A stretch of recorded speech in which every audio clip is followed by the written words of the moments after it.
আবু সাইদ মুক্তদার রক্তের বিনিময়ে, হাজারো যুবকের রক্তের বিনিময়ে বাংলাদেশ স্বাধীনতা অর্জন করেছে।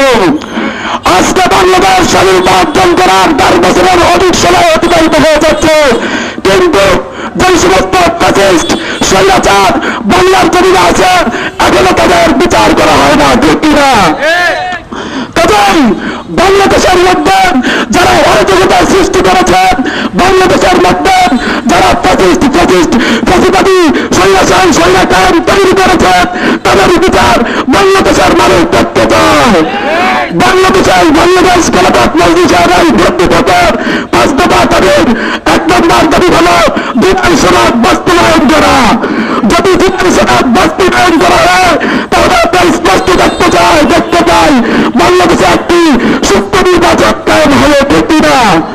কাজেই বাংলাদেশে একটি সুস্থ নির্বাচন যদি আমরা চাই একমাত্র জুলাই সনদ বাস্তবায়ন করতে হবে, ঠিক না?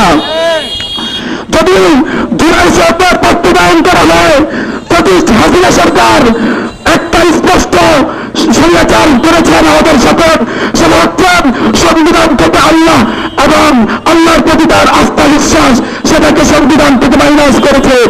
আমরা বিশ্বাস করি যদি বাস্তবায়ন হয় তাহলে বাংলাদেশ খেলাফত মজলিস বিশ্বাস করে যে আল্লাহর ব্যাংকার রাসূলের প্রতি আস্থা বিশ্বাস সেই সংবিধানে এটাকে আবার প্রতিপালন করা হবে।